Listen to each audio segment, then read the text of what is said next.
ஆரம்பிக்கலாமா? ஹாய், இன்னைக்கு என்னோட குட்டீஸோட ஸ்நாக்ஸ்க்கு லஞ்சுக்கு என்ன பேக் பண்ணுறதுன்னு பார்க்கலாம். இன்னைக்கு ஸ்நாக்ஸ்க்கு வந்து ஸ்வீட் வடை வந்து பனியார ஷேப்பில் தான் இருக்கும். எண்ணெயில் முக்கி தண்ணியில் முக்கிச்சு ஓட்டை போடலாம்ல.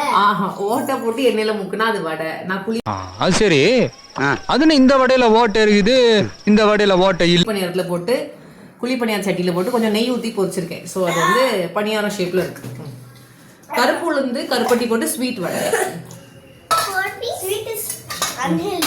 ஸ்வீட் அன்ஹெல்தி தான், பட் சரி இன்னைக்கு வச்சிருக்கேன்.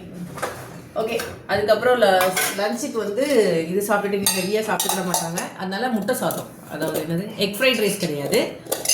வெங்காயம் தக்காளி போட்டு தாளித்து இந்த புர்ஜி மாதிரி பண்ணுவாங்க, அதில் முட்டை போட்டு கிண்டி ரைஸை மிக்ஸ் பண்ணிட்டேன். அவ்வளோதான் முட்டை சாதம். என்னம்மா இதுதான் போடுறேன், உனக்கு தான் வைக்கிறேன். 2 பேத்துக்குமே லஞ்ச் தான். டபுளாக வைக்கிறேன். சாப்பிடாம மிச்சம் கொண்டு போகிறதுக்கு. சைட் டிஷ்க்கு வந்து ப்ரோட்டீன் வந்து எக்கில் போட்டேன். சைட் டிஷ்க்கு வந்து ஃபைபர் வைக்கல. ஸோ இது என்னது இல்லை, இது வந்து மரவள்ளி கிழங்குல அப்பளம். ஆமாம், அதில் வந்து அப்பளம் டேஸ்ட் பாருங்க. சரி, டேஸ்ட் மரவள்ளி கிழங்குல அப்பளம் நேற்று வாங்கிட்டு வந்தேன். சரி எப்படி இருக்குன்னு சொல்லி நான் ஏர் ஃப்ரை தான் பண்ணேன். ஆயில் ஃப்ரைடு இல்லை, ஏர் ஃப்ரை. நல்லா தான் இருக்குது. ஸோ ஐ திங்க் கிறிஸ்பியாக இருக்கும்னு நினைக்கிறேன். ஸோ இன்றைக்கி இவ்வளோ தான் லஞ்சும் ஸ்நாக்ஸ் பண்ணணும். நாளைக்கு இந்த வீடியோ பார்க்கலாம். பை.